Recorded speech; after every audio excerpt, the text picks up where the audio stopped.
HDP, el mundo en un solo canal.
Roma, la ciudad eterna.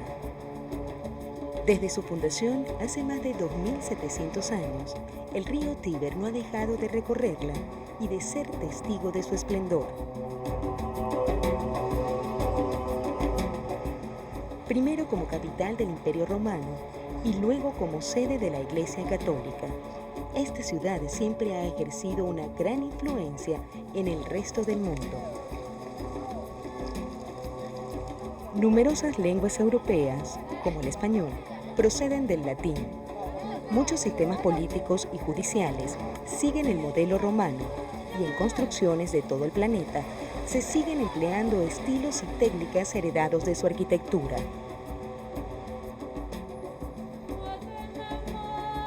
Pero tratar de identificar todas las huellas que Roma ha dejado y sigue dejando en la humanidad es una labor casi infinita. Una tarea que solo parece posible si se recurre a la imaginación.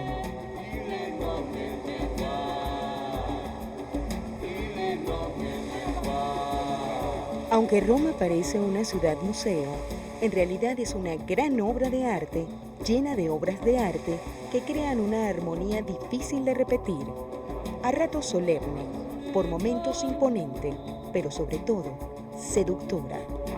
Roma constituye un símbolo artístico, una irrepetible y magnífica expresión del espíritu y de la identidad cultural de Occidente.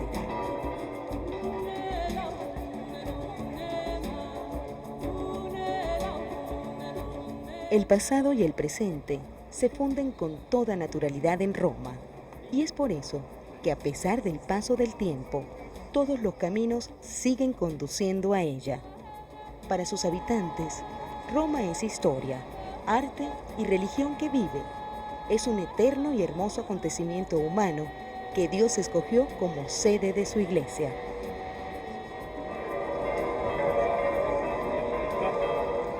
Las tierras que se encontraban en el lado derecho del río Tíber, entre el Monte Mario y el Monte Gianicolo, era conocido en la antigüedad como el Ager Vaticanus. Allí actualmente se halla la ciudad del Vaticano, territorio pontificio y centro espiritual de la religión católica, que es gobernado por su santidad el Papa.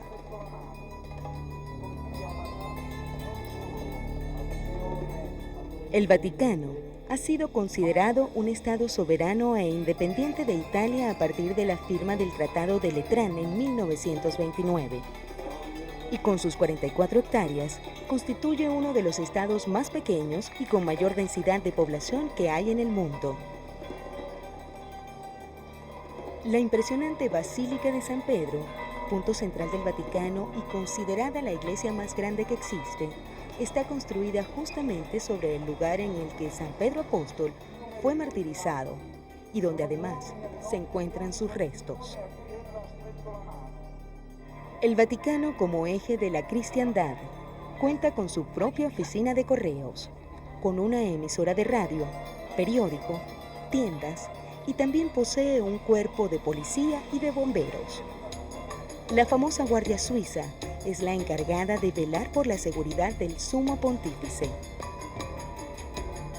Creada en el año 1506 por el Papa Julio II, la Guardia está conformada por suizos católicos cuya disciplina y bravura ha salvado del peligro a muchos papas en el pasado. Mimetizados en un ambiente de arte y espiritualidad, el llamado ejército más pequeño del mundo luce todavía los uniformes que les diseñó el artista Miguel Ángel a principios del siglo XVI. Como en tantas ocasiones, vigilan la llegada de miles de personas que acuden a la Plaza San Pedro para participar en una ceremonia oficiada por el Santo Padre. Sin embargo, hoy es un día muy especial. Su Santidad el Papa Juan Pablo II realiza el primer consistorio del siglo XXI, donde creará 44 nuevos cardenales, entre los cuales tenemos la gran dicha de encontrar a un ilustre venezolano. Este nuevo cardenal es el cuarto cardenal de Venezuela. Mamá, sí, el nuevo cardenal. No, ese es de Acarigua, lo conozco yo. Ah, el que acaban de ordenar. Lo conozco. Era el obispo de Caracas, ahora es el cardenal de Venezuela, el nuevo cardenal. Al nuevo cardenal me parece una persona que es muy afable. No es de los cardenales de Lara, es el cardenal de la púrpura y litúrgica de la iglesia. Ah, ese es de Acarigua.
Venezuela reciba un saludo caluroso desde la Plaza de San Pedro en la Ciudad del Vaticano.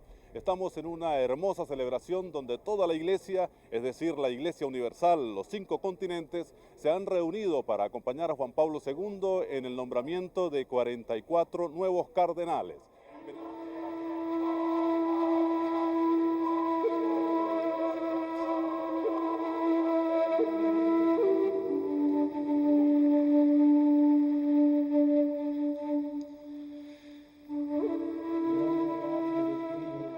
El 21 de febrero del 2001, una emocionante ceremonia oficiada por su santidad el Papa Juan Pablo II captó la atención de todo el pueblo venezolano.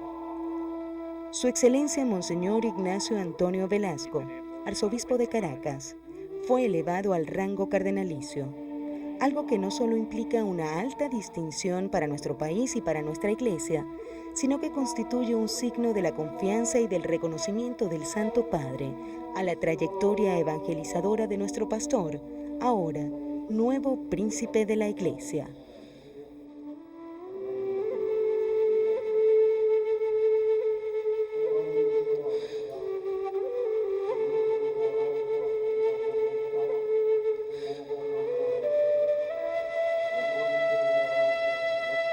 El cardenalato, como todos los oficios en la vida de la Iglesia, es más que una dignidad, un servicio. En este caso, un servicio al que el Papa llama a algunos obispos en todo el mundo para que colaboren con él en el gobierno de la Iglesia Universal.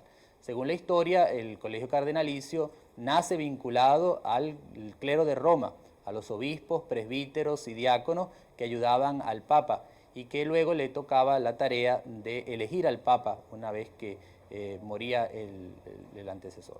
Y es por eso que en el momento de crearse los cardenales, a los mismos se les da un título dentro de las iglesias de la ciudad de Roma. En este caso, al cardenal Velasco se le ha concedido el título de Santa María Mazzarello, que lo vincula al clero de la ciudad de Roma.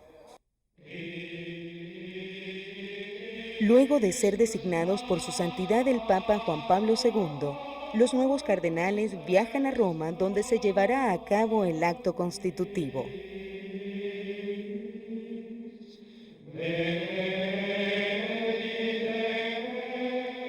El primer día, la procesión de entrada comienza con los acólitos que llevan, ante todo, la cruz que inaugura esta celebración sin precedentes, pues nunca antes un sumo pontífice ha creado tantos cardenales al convocar un consistorio.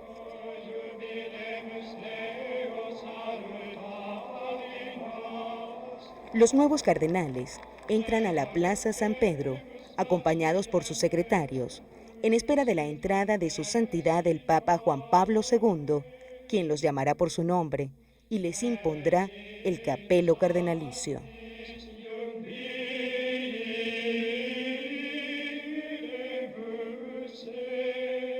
Su santidad el Papa Juan Pablo II impone el capelo cardenalicio y el birrete a Monseñor Ignacio Antonio Velasco. Por su parte, nuestro nuevo cardenal hace un juramento de fidelidad que complementa su investidura y su unión con la púrpura, color que simboliza su disposición de defender la fe de la Iglesia Católica hasta el derramamiento de su propia sangre.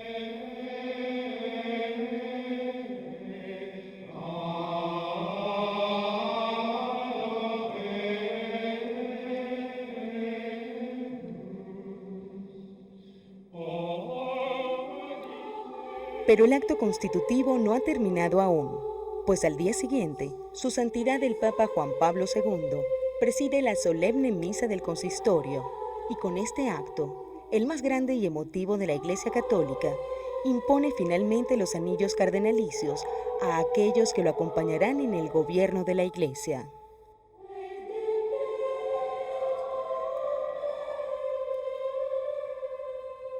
Con la creación de estos 44 nuevos cardenales, su santidad el Papa Juan Pablo II hace que el Sacro Colegio Cardenalicio ascienda a la cifra récord de 185 miembros, de los cuales 135 son los electores que podrán participar en un eventual cónclave en la Capilla Sixtina para la elección de un nuevo Papa.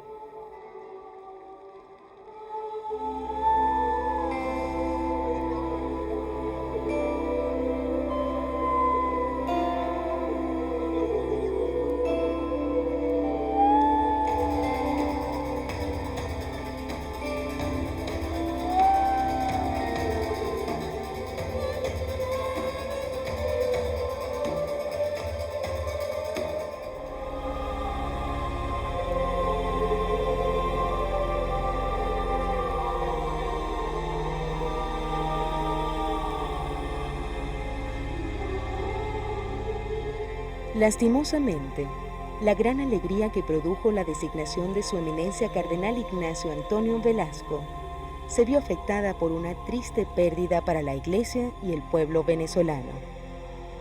El mismo día de su designación en Roma, su eminencia cardenal José Alí Lebrún se marchaba respondiendo al llamado de Dios. Así, la primera y conmovedora misa que ofreció de vuelta a nuestro país fue para honrar y despedir a un querido y gran hombre, cuyo trabajo apostólico jamás será olvidado. Su eminencia cardenal Ignacio Antonio Velasco nació el 17 de enero de 1929 en Acarigua, hermosa ciudad del estado portuguesa, conocida como la capital agrícola del país.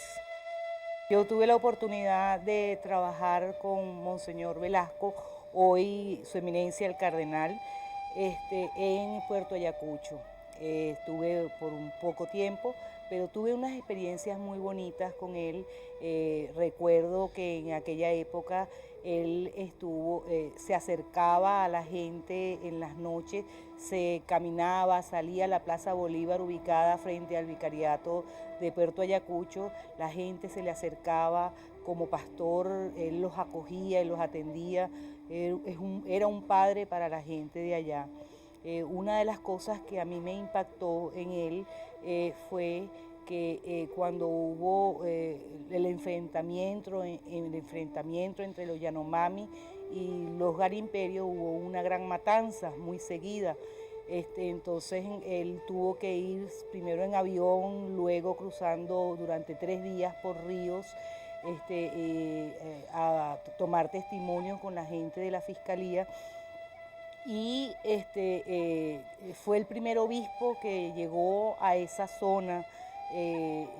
Llegó demasiado cansado, pero dio unos testimonios muy lindos y muy bellos, además de dramáticos que eran. Él no era tremendo, él no era, en la casa de él sí era, pero aquí no, y en la iglesia también, porque él estuvo de monaguillo ahí. Pero aquí no, aquí se portó siempre muy bien. Y quiso mucho a mamá y mamá a él. A nosotros nos tiene felices, nos tiene muy felices nosotros. Yo digo, va a llegar a Papa, porque eso lo dicen ya. Y él no, como él es tan humilde, no, eso no es así, yo no crean eso. Pero sí, dice eso, que llegará a ser el futuro Papa. Nosotros nunca nos imaginamos que esa criaturita un día viniera a darnos la bendición como cardenal. Ay, Dios, ¿quién se imaginaba? Bueno, él merece todo lo merece, porque es una persona muy humilde, muy buena, hace mucha caridad.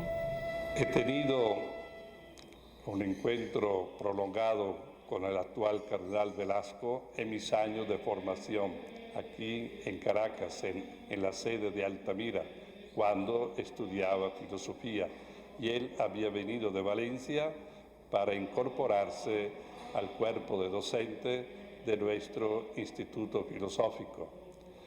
2 años donde he aprendido a valorar la persona del cardenal Velasco por lo que él realmente es como hombre, muy humano, muy cercano, muy sencillo, pero muy atento a toda nuestra necesidad, con quien se podía fácilmente cordializar. Él nos daba clase, y en la clase misma era muy preocupado para que lo que él decía, lo que él enseñaba nos llegara y lo pudiéramos como retener, recordar fácilmente. Lo hacía incluso con su forma chistosa de ser, a través de ejemplos, de recuerdos, de vivencias personales de joven, muy apegado a su terruño, a Carigua, que lo recuerda siempre con tanto cariño, y nosotros a veces, como Alicia también decimos, él volvía muy frecuentemente a esa tierra, a su pueblo natal, porque realmente lo amaba. Con mucha alegría y con mucha satisfacción, en este momento, a nombre de todos los salesianos de Venezuela, de toda la familia salesiana que estamos en Venezuela, damos un saludo cordialísimo, un saludo muy cercano, muy afectuoso, muy cariñoso a nuestro querido cardenal Velasco, por todo lo que él ha hecho de bien por nuestra provincia, por la familia salesiana, por todo lo que él ha hecho y está haciendo de bien por nuestra iglesia, por nuestra patria. En primer lugar, debo comunicarle que esta noticia de la elevación por parte del Sumo Pontífice al cardenalato fue una gran sorpresa para mí, puesto que yo soy un sacerdote, siempre he querido ser sacerdote desde pequeño y lo he dicho varias veces, ¿no? He querido ser sacerdote para estar más cerca de Dios y más cerca del pueblo. Pero yo soy un sacerdote de la provincia, del interior, de un pueblo que hoy día es una ciudad, ¿no? Pero en la época en la cual yo viví mi infancia era un pueblo pequeño de Acarigua. Yo lo que sí quise siempre fue estudiar y aprender, ¿no? Y por eso entonces me enviaron a un colegio que decían que era bueno, cercano al pueblo, el Colegio Don Bosco de Valencia. En mi ingenuidad de muchacho, yo pensaba que Don Bosco era un señor ahí, quizá un señor bravo que tenía un colegio, y no, era San Juan Bosco, el fundador de los salesianos, y los salesianos habían fundado ese colegio. Ahí conocí yo de cerca lo que es el sacerdocio, lo que es el apostolado y el trabajo con los jóvenes, y me encantó esa vida alegre, festiva, al mismo tiempo unos sacerdotes que vivían en medio de los muchachos, que trabajaban con ellos, que los querían y se sacrificaban con ellos, y por eso yo me decidí pues por el sacerdocio, y fui al seminario salesiano, y ahí hice mis aprendizajes pues de latinas y todas esas cosas que se aprendían antiguamente, que todavía hoy día algo se aprende, ¿no?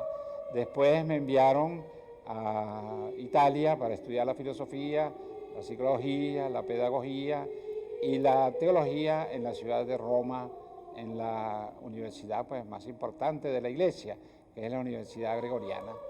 Después yo fui provincial, director primero de colegios, luego provincial de la provincia salesiana de Venezuela, de toda Venezuela, y luego tuve también un cargo a nivel latinoamericano, ¿no?, de la congregación salesiana.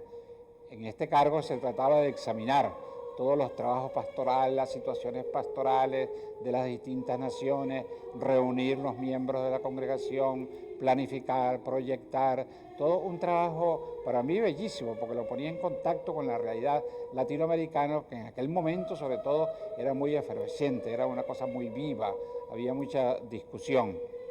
Y de pronto el Papa me llamó y me dijo que desde el puesto de Roma, en donde seguía América Latina, me fuera para la selva de Amazonas. Bueno, como hacemos nosotros, que nos enseñaron a obedecer al Papa, que es el vicario de Jesucristo en la tierra, el sucesor de Pedro, el sumo pontífice. Pues yo cogí mi maletica y me fui para Amazonas. Naturalmente, antes recibí la ordenación episcopal, que para mí fue una gran alegría de recibirla en San Pedro, en Roma, de manos del sumo pontífice. Él mismo me ordenó obispo y me envió a Amazonas. La estadía en Amazonas fue para mí una experiencia inolvidable. En primer lugar, porque era un trabajo misionero. Uno se siente como los primeros apóstoles que iban a las naciones y anunciaban a la gente a Jesucristo, el Salvador, que murió y resucitó por nosotros. Solo que yo tenía que anunciarlo con mis hermanos sacerdotes misioneros en toda esa inmensa extensión, la más bella de Venezuela. El trabajo dejó huellas imborrables porque es un trabajo misionero y yo estaba muy contento ahí, ¿no? El Papa me pidió otro trabajo añadido al de Amazonas, que era encargado de la diócesis de Apure por un tiempo, ¿no? Ahí yo viví pues en la cercanía del llano profundo. Yo soy del llano, pero Apure todavía es un llano mucho más profundo, ¿no? Y de pronto me llegó una cosa para mí sorpresiva. Estaban nombrando los obispos de Caracas y el último, yo no fui nunca candidato para esas cosas, y yo creo que el último que podía pensar en eso era mi persona, pero me llegó ese mandato y yo pues tuve que obedecer, ¿no?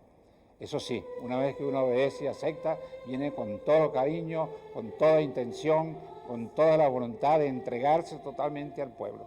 Y eso es lo que yo he querido hacer aquí en Caracas, en todos los barrios, las organizaciones y la ciudad, trabajar con los sacerdotes, con los monseñores, con los obispos, por el bien del pueblo de Caracas, ¿no? Hasta que llegó esta noticia del nombramiento del Papa a cardenal. Yo no me siento merecedor, y creo que nadie es merecedor de esas cosas. Es una benevolencia del Papa, y la explicación de esa benevolencia es en favor del pueblo católico de Caracas y de Venezuela. Alguna vez alguien dijo que Dios está en los detalles. La vida de su eminencia cardenal Ignacio Antonio Velasco es una vida llena de grandiosos detalles, donde Dios nunca ha dejado de estar presente. Una vida donde la vocación de servicio y la fidelidad al magisterio de la Iglesia resumen la belleza del compromiso católico de nuestro nuevo cardenal, príncipe de la Iglesia.